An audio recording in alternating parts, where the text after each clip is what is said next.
yokuthi into kahulumeni iphathwa kanjani. So uma siwumbuso kaNkulunkulu ngidinga abantu abazophatha kahle izinto zombuso kaNkulunkulu. Ngiyangezibandla kaJesu. Njengoba ngihlala ngiphuza nje ukuthi asikapheleni izinto bazalwane uNkulunkulu asipha zona. Si-accountable kuzona ngoba ezombuso. Ikhulume language kusho ukuthi-ke ngikhuluma kubantu abami-ke enkosini basebancane abayi-understand into yombuso ngaleso sikhathi. Kwafika i-persecution-ke. Persecution-ke sa-attackwa umphakathi, sa-attackwa uhulumeni, iminyango kahulumeni yonke yase-South Africa. uNkulunkulu wakho esimisile. Kwafika lapho-ke umphakathi ubona khona ukuthi uhulumeni engazathi nawe uyahluleka ukusixosha ngale nkolo okuthiwa yobusathane. Bathi sibonile sibi emphakathini. Ngoba iy'ngane ziye esikoleni, abantu bayeke imisebenzi, zizohlala ndawonye lana.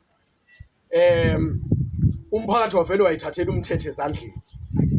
Wahlangana amadoda amadala-ke nomama abadala, babiza intatheli, babiza bahamba bocela imvume e-police station, bathatha incwadi yaxivizwa, wathiwa lo muntu uzonikezwa 5 days. Uma ingahambile kule ndawo within 5 days, siyalishisa leli hholo. Ngalalela-ke kumoya ukuthi ngakube sekuyisikhathi ukuthi ngihambe. Uma ngihamba lana anginayo enye indawo, anginamali njengamanje. Sengithathele imoto encane ngathi abazali ngcono basebenzise yona ngoba yibona sebegijima kakhulu ukuphuma. Mina senginaka kakhulu abazalwane abahlela imishini. Sengilindele ukuthi abazayo bangifice ngikhona. Then ngenxa yokuthi mina futhi nginey'ngane ey'ningi, so kungcono ngithathe i-double cab. Ngalalela kumoya-ke ngithandaza ukuthi-ke uma bethi bayawushisa lo muzi, angiyena umuntu osabiseka kalula. Angazi uma ngisho kahle. I'm not easily threatened. Ungisabisa nje angisheshe ngisabe. Kodwa ngathi ake ngilalela umoya ngingaqinisa ikhanda kanti sengiliqinisa ngenyama. Then ngicabangela ukuthi ngifuna ukuvela kubazalwane ngumuntu strong kanti ngikwenza ngenyama. Angilalele kumoya ukuthi-ke njengoba sebesho kanjena njengamanje, ukubaleka kwami hayi ngoba ngizobe ngibaleka ngobasaba, kodwa ngizobe ngiprotect ukuthi isikhathi sokufa kabi sona uma kuthiwa bangibulala. Right, ngezwe kumoya wami ukuthi kuyavuma ukuthi ngihambe, but ngizoyaphi? Ngoba ikhaya leli la kwaSibiya, la kwaMaphumulo, la eDababa, ngalidela nje ngikhohliwe nje. Angisenakhaya mina. Impilo yami yonke iphelele la ihholo. Lelo kuthiwa kufuneka ngiphume kulona within 5 days. So-ke ngizoyaphi? Athi ngoba ngidele konke, angiyeke umzalwane naye othi udele konke. Le endaweni yaseMpangeni siyohlala khona. Kwaba nama-challenges-ke khona ngoba umndeni wangadelile konke. Kuyilo mzalwane nabathile. Sahlala inyanga eyodwa noma embili angisakhumbuli. Kwacaca ukuthi-ke kuyasiphoqa ukuthi sihambe. Siyaphi-ke manje? Watholakala ukuthi indawo okuvuleleke ukuthi singeza kuyo sikwazi ukuthi sifihle ikhanda kuyona. Yilo leli khaya engilikhiphe complete enhlizweni yami. Kufuneka ngibuye ngize kulona. Nikhona ibandla likaJesu. Right, nginonkosikazi kuney'ngane, then angikwazi ukulala esigangeni. Mhlawumbe uba bengingedwa, bengingithi hhayi yabona. Indlela kaNkulunkulu iphakeme bazalwane. So-ke wasiphoqa iveni isekhona ngaleso sikhathi. Sikwazi ukuthatha iy'mpahla esilayishe evenini kuphela ezokulala namabhotshana ambalwa nempahla zokugqoka. Then yagcwala iveni. Sashiya yonke ifenishe ebikhona. Nezinto ebey'nikelwe abazalwane, everything sayishiya kuleli hholo. Then-ke ngizocela ukuthi ngingasho ukuthi kwasala kwenzakalani khona. Okuningi kwakho ngizosho nje okuncane ukuveza ukuthi-ke leli khala abafundi livele kanjani. Sabuya sezalana-ke. Angithi ngidelile indaba yekhaya ngidelile. Ngidele konke nje. Kahle hle mina ngifuna izongiphazamisa emsebenzini kaNkulunkulu. 2, angifuni ukuphazamisa, angithandi uphatha abomunye umuntu. Into eyenza ukuthi ngibaleke eMpangeni ingoba manje i-territory yomunye umuntu kanti indlela engiphila ngayo angazathi iyabashaya kakhulu. So ngcono ngimdedele umuntu kwi-territory yakhe endaweni yakhe. So but nala ngiza kwi-territory yomuntu nala. Ubaba usekhona usaphila, ubiological father. but kusho ukuthi ke ngiyogogobala okwesikhashana yini ugogobala ngofihla ikhanda nje okwani kwesikhashana ngize ngithola i-direction ukuthi ngiyakuphi ngoba nje manje angisenayo ngaphandle ngizoyakuphi nemali ayikho so ke ngibuye ngize ngapha but angiyithandi le ndawo vele noma ngisekwisystem la ngithe vele ngeke ngize ngakhe la ngize yabona ngoba one angifuni into engihlanganisa nomndeni ngokwamafa ngifuna ukuyimela secondly ngisindisiwe abayifuna insindiso ekhaya nasendaweni abayifuni so ngifuna ukuba away nje insindiso yami ingabi bikho into engihlanganisayo nezinto zasekhaya two ngiyinkosana ngifirstborn angifuni indaba zama responsibilities enkosana ngoba mina ngiwasembusweni kaNkulunkulu ngokuphelele so ke kusho ukuthi ke ngizothi icebo likaNkulunkulu ke la ngidrive ukuthi ngize ngapha ngizokweqa kokuningi nakhona ukuthi ke ngalwa nakhona sengilana many times ukuthi ngiyahamba ngiyakhumbula ngelilanga driver sasilapha phesheya ngathi ke bye bye for good uphinde ungibone wena ndawo yabona ngisazi mangakuphimisela lenkosikazi sihamba ngathi inhliziyo yami ngitshela ukuthi sengihamba for good khululekile mhlambe lokho befuna ngikwenze lokho kufanele ngilungise komndeni njengoba nibuyele emakhaya olungisa nje nami njengoba ngisindisiwe ngahamba ngendlela ukuthi angiyenzanga inhlambuluko eproper bengilwa nje ukuthi ngibaleka nensindiso yami kodwa ngingacacisi kahle emuva so hayi sengiwenzile manje ngicacisa kahle yonke into ayisekho into ezongibuyisela la ngahamba and ngokwami I'm living for good then ke kanti akuzokuba njalo futhi sahlala ke labazalwane kwavuka izimo ethile ke ngiyakwaqasha okuningi kwavuka izimo ethile ezaphoqa ukuthi nakhona manje ngenze njani laphana ngihambe ezazi serious ezazi harsh ezazi tense wabiza ukuthi ngenze njani bazalwane ngishiye well ngokushona kababa ngo2015 ngaphinde futhi ngathi senginjani ke manje hayi ngubaba useshonile kusho ukuthi mhlawumbe inkosi ifuna ukuthi ngilungise indaba yami naye hayi seku right manje ngithatha inkosi yazo wami nemoto imoto esekho lapho sethu engasekho 2015 yengasekho imoto sihamba nomama nabantwana noanti then ngihambile ke manje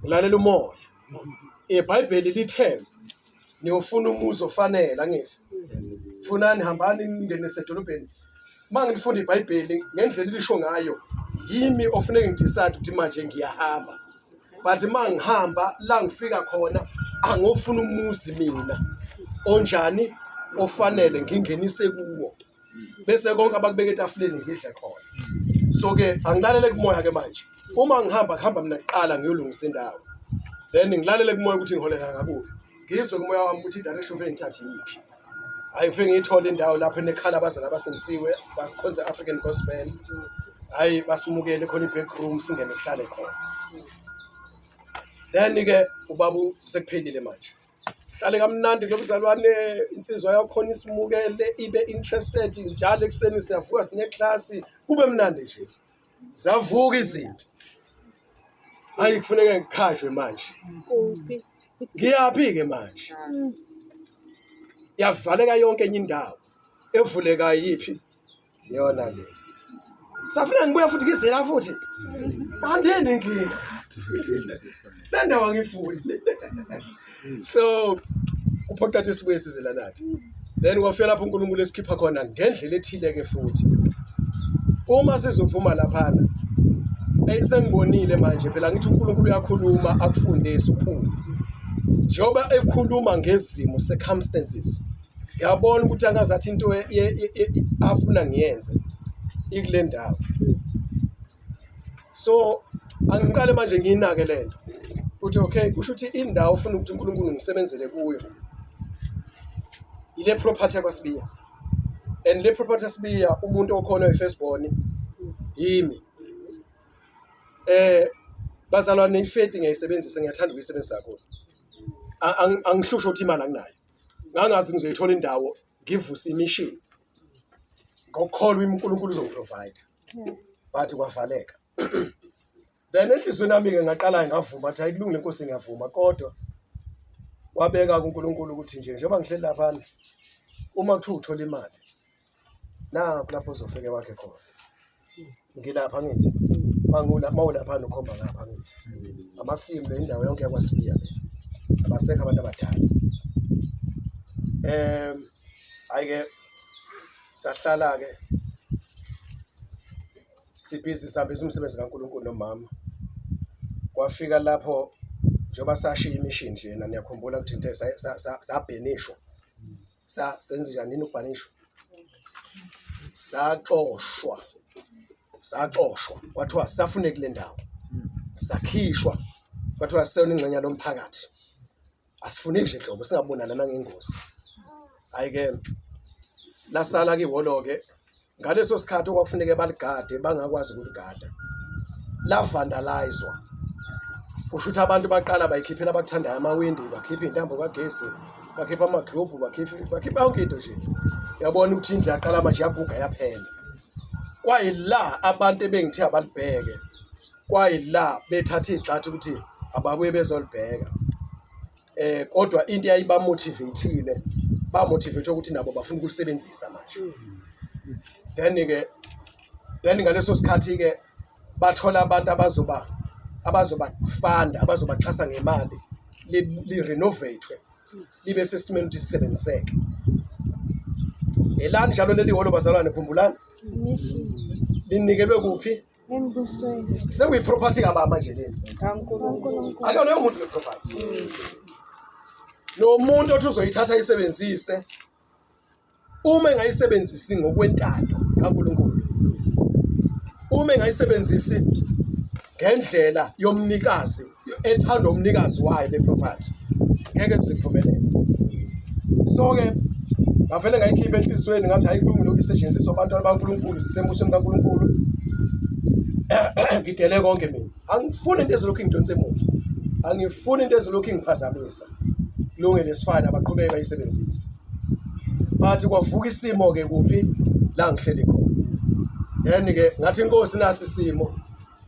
into enomsindo angiyithandi sengikushilo lokho kakhulu bazalwane mina senyangaza ngithi into enomsindo nje angiyithandi ngincamela ukuthi ungenani ngaya ngohlala phansi kwesihlahla ngahlala sesihosheni emhosheni uma nje ngizofika ngibe nani bazalwane nepeace and mina manje ngifavor ukuthi ngidele konke angisekhathaze ngalutho and impilo yami manje ngihamba ngokholo umuntu ohamba ngokholo akana stress umuntu ohamba ngokholwa akana difficulty kuba kumnandi nje yabona ukuthi indlela ayikho lana uma ngikholwa indlela injani la khona angikhathazeki then sayaqhubana nonkosikazi sakwenza umsebenzi kaNkulunkulu ngisePitoli nonkosikazi kwangena ucingo Sibiya ngithema nginyathela nje esangweni ngingena kuleya ndawo leya property wakhuluma umoya engcwele usho umzalwane wathi uthe umoya engcwele wena udinga imali angaze ngisho ukuthi udinga imali wathi wena udinga ini imali ngokuphuthuma vele la ngihleli khona ekhaya manje sekunani bazalwane sekunesimo esishisayo esiphoqa ukuthi manje kufanele ngenze njani futhi manje ihamba but where to go and sengivumile manje ukuthi ngaze ngabatshela abazalwane ababedele konke ngaleso sikhathi sihleli nabo ukuthi bazalwane mawukhona imadlana incane esitholayo nansi indawo la soya khona isport and masifika laphana sofike silokhuza siqoqa amatshe kuba maningi amatshe lana siyakha indlu yamatshe nazi ihlanda kamahlathi maningi sogala amahlathi sivusa indlu sihlala sidele konke thina ufihla nje ekhanda ukuthi singanethi hayi kwathiwa Sibiya udinga imali ngicela ungidayisela leya ndawo laqala lapho ukuthi hayibo leya ndawo ngayinikele embusweni kabani sebeyirenovate abazalwane bakhiphe imali isisesimeni sokuthi vele ngadayiseka ngangithenge ngo150,000 ngo2010 manje u2019 iproperty iya appreciate ivalue yayo I depreciate ayehli so ke kusho ukuthi ayingeke mangidayisa ngidayisa 150,000 se uma ngabe uyoyilokhuza uma labantu abenza be-evaluator then isigijima la ko400,000 but lo muntu lo mzalwane wathi uzoyithatha ngemali engayithenga ngayo. Angithi kuthiwa ngidinga ini nabazalwane? Imali. Then uzoyithatha ngemali kanjani? Wayithenga ngayo. uNkulunkulu uprovide ngani? Shono kakhulu. Hayi ngani? Hayi ngewanti. Uprovide nge-need. 2 uNkulunkulu akasebenzi nge-greediness. So kwabenza ukuthi ngivume ke bazalwane. Then kwaqala kwabuya ingisi ke manje ukuthi lisho ukuthini igama lithi to exploit. Lisho ukuthini igama lithi exploit. Ake sithi ukuthatha advantage. Then kwabuya lawo magama lawo ngathi hayi ke awume kancane ke Sathane. Akuyona lena exploitation. I-provision yani isidingo evela kuNkulunkulu. Take it. Le ngizokwazi ukuphuma ngokuthula bese ngiqala indawo ezokwenza khona umsebenzi kabantu bazalwane. Angithi la ngihamba khona leli vangeli asebenzi alifuni kubazalwane. Ngiyaxoshwa sengitholile indawo eFrahead ngobhuti kaNkosikazi ohlala eNewcastle. Indawo ingaseFrahead okuthiwa ikuphi ka Utrecht. Yabo Utrecht.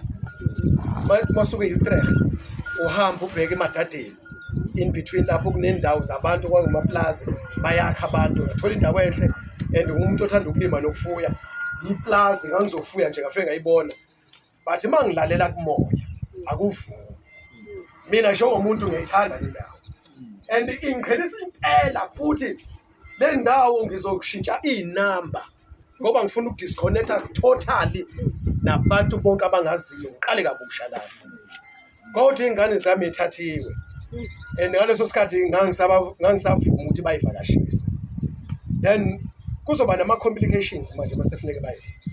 Secondly, okwesibili okoba inkingi ukuthi sengiyazi persecution ngaleli vangeli lokudela konke. Uma sengihlela sengakhile sengispendela imali. La bantu bayaqala manje bayathola ukuthi ngishumala ivangeli ukuthi siyaphuma ekoleni siyaphuma emsebenzini thina sisindisiwe. Sidela konke okwezwe thina sisindisiwe hayi noma ubani. La bantu kungenzeka abangixoshe njengalabo abasewashbank. Praise God. Kungenzeka abangixoshe njengalabo abasewashbank. Imali yonke engiyifakelana isinjani manje? Isiqelele. Ngiyokwenza njani ngoba ngiyeza ukuthi indawo zimbili le nalena. I-advantage yala bayangazi ngizalelwe lana, bayangazi ngisindiswa, ngithukiwe kakhulu ngazondwa kakhulu kule ndawo. So ke bane background ethile yokukholwa kwami kule ndawo.